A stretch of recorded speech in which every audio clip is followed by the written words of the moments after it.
अरे मेरे भोले आशिक, मुझे कुत्ते का बच्चा चाहिए। अच्छा, तो तू उसको पप्पी बोल रही है? तूने तो मुझे परेशान ही कर दिया था। मीठे फिर ला कर दे रहा है ना मुझे पप्पी। हाँ हाँ मेरी रसमलाई, मैं कुछ करता हूँ तेरी पप्पी का। चल अब तू घर जा। फिर नसीबो कैंची वहाँ से चली जाती है तो मीठा सोचता है, यार इसको पप्पी कहाँ से ला कर दूँ? अब्बा तो मुझे कभी 1 रुपया भी नहीं देगा। हाँ एक काम करता हूँ, भिखारी बन के मांगता हूँ। वैसे भी फकीरों ने मांग मांग कर कार खरीद ली है, मैं क्या कुत्ते का प्यारा सा बच्चा नहीं खरीद सकता? चल मीठे लग जा काम पर। फिर मीठा भिखारी बनकर एक आदमी के पास आता है। ला दे दे बाबा, 10 दे, 20 दे, 30 दे, जो तुझे अच्छा लगे वो दे, पर दे। माफ कर, चल आगे जा। अरे तेरे बच्चे सुखी रहेंगे, कुछ तो दे दे भाई। अबे मेरे बच्चे नहीं है और सुन मेरी शादी नहीं हुई। अरे बच्चे नहीं है तो हो जाएंगे, कुछ तो दे दे भाई। अबे तुझे समझ नहीं आ रही मेरी बात, हम कमाए और लाकर तुम्हें दे दे। अबे इतना क्यों चिल्ला रहा है? पैसे कौन से तूने ज्यादा दे देने हैं? अबे तू एक थोड़ी है, जैसे घर से निकलो सारे शुरू हो जाते हैं। दे दे बाबू, दे दे खालू, दे दे चाचू, दे दे फप्पा। अबे दिमाग खराब करके रखा है तुम लोगों ने। अच्छा ज्यादा टर्टर मत कर, नहीं देने तो मत दे, ज्यादा बोल मत, वैसे फिट्टे मुंह तेरी शक्ल पर। अच्छा पैसे दे दो तो तुम लोग दुआएं देते हो, अगर ना दो तो फिटे मुंह। अबे शर्म करो, तुम जैसे पेशावर लोगों की वजह से मुस्तहिक लोग भी रह जाते हैं। चल भाग जा यहाँ से। फिर मीठा परेशानी में वहाँ से चला जाता है। फिर मीठा एक आदमी के पास आता है। अरे भाई अल्लाह के नाम पे कुछ दे दे। दिल तो कर रहा है तेरे कान के नीचे तू। अबे शर्म नहीं आती, इतना हट्टा कट्टा होके भीख मांग रहा है। अरे भाई इसमें शर्म कैसी, ये तो मेरा खानदानी धंधा है। अबे भिखारियों के सरदार मेहनत कर और मजदूरी कर, भीख क्यों मांगता है हराम? और भाई मैंने तुझसे भीख मांगी है, मशवरा नहीं मांगा। फकीर मुझसे ज़बान तो ऐसे चला रहा है जैसे कहीं का राजा है तू। हाँ मैं हूँ राजा अपनी दुनिया का। मुझे पता है तेरे जैसे राजा नशा करके रोड के किनारे ऐसे पड़े होते हैं जैसे रोड तुम्हारे डैडी जी का हो। ओ भाई उड़ा ले मुझ गरीब का मजाक। शुक्र कर अल्लाह ने तेरे हाथ पाँव सलामत रखे हैं, वरना तू भी मेरी तरह भीख मांग रहा होता। अबे पर तेरे तो हाथ पाँव सलामत है, बातें तो तू ऐसे कर रहा है जैसे लगड़ा लूला हो। अच्छा भाई कुछ दे रहा है या मैं जाऊँ? ये बता तेरे पास 1000 का खुला है? हाँ है 1000 का खुला। चल फिर पहले वो खर्च कर ले। वैसे लख दिलानत तेरे मुंह पर। अबे निकल जा यहाँ से तेरी तो। फिर मीठा परेशानी में वहाँ से चला जाता है। यार नसीबों के पीछे क्या क्या दिन देखने पड़ रहे हैं, पर मीठे तू हिम्मत ना हार, एक बार फिर कोशिश कर। मीठा हिम्मत करके एक घर के बाहर आकर आवाज लगाता है। अरे है कोई अंदर? क्या दिन में दरवाजा बंद करके बैठे हो? अरे भैया ओ खालू दरवाजा खोलो। इतने में दरवाजा खुलता है और एक आदमी बाहर आता है। क्या रे, क्यों मुँह फाड़ रहा है? क्या रे चचा, इतनी देर से गला फाड़ रहा हूँ, तुझे आवाज नहीं आ रही थी क्या मेरी? तो तू क्या शहजादा है जो तेरे लिए फूल लेकर जल्दी आता? चल माफ कर दिया माफ चचा, अब कुछ दे। बोला ना माफ कर।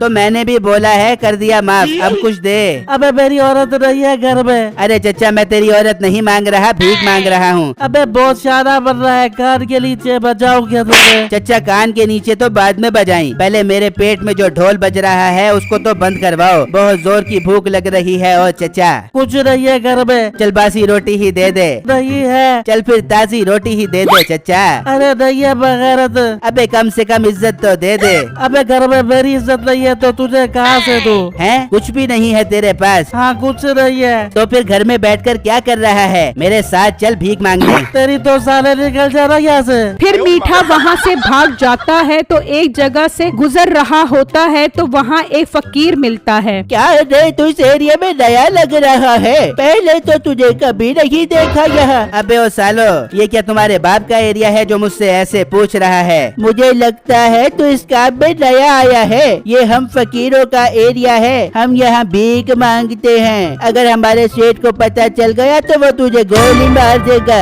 अरे फकीर भाई मुझे इस एरिया में भीख मांगने के लिए क्या करना पड़ेगा? तू एक काम कर, मेरे सेठ के पास चल, वो तुझे इस एरिया के लिए रजिस्टर्ड कर देगा, फिर तू यहाँ सुकून से बैठकर भीख मांग सकता है। अबे और रजिस्टर कराने की बात तो ऐसे कर रहा है जैसे रजिस्टर होकर मैंने इलेक्शन में वोट डालना है। ठीक ठीक है, मत करवा अपने आप को रजिस्टर। मांग मांग इस एरिया में भीख मांग। जब सेठ को पता चलेगा ना तो खुद अंजाम अपनी आंखों से देख ली। मैं बुलाता हूँ अभी सेठ को। मीठा ये सुनकर डर कर वहाँ से भाग जाता है और एक जगह आकर बैठ जाता है। तो वहाँ बिट्टू आ जाता है। अरे मेरे बाप, ये क्या मीठे भाई, आप कब से फकीर बन गए? और मोटे पेट वाले गेंडे, जब अब्बा कुछ नहीं देगा तो मुझे फकीर बनकर ही मांगना पड़ेगा। मीठे भाई, ऐसी भी क्या जरूरत पड़ गई जो फकीर बनकर पैसे मांगने पर मजबूर हो गए? फिर मीठा बिट्टू को सारी बातें बताता है। ये सुनकर बिट्टू हैरान हो जाता है। मीठे भाई, शर्म करो। एक कुत्ते के छोटे से बच्चे के पीछे अपने बाप की इज्जत को खाक में मिला रहे हो। मोटे तू अपना काम कर, चल शाबाश यहाँ से निकल। फिर बिट्टू वहाँ से चला जाता है। इस तरह शाम हो जाती है और मीठा वहाँ उदास बैठा होता है। तो बिट्टू दोबारा वहाँ आता है। क्या रे मोटे, तू फिर आ गया यहाँ? मीठे भाई, मैंने आपके अब्बू को सब बता दिया है। हैं? ओए, ये तूने क्या किया? अब अब्बा मुझे नहीं छोड़ेगा। मीठे भाई, आप परेशान मत हो। अंकल, जरा यहाँ पर आना।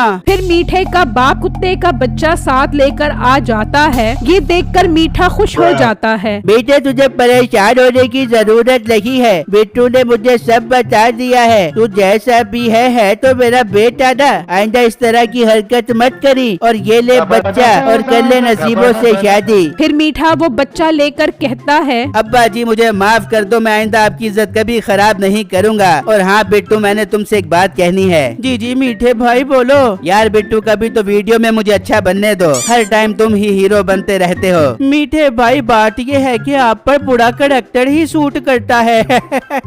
हाँ बिट्टू, ये बात तो तुमने बिल्कुल ठीक की है।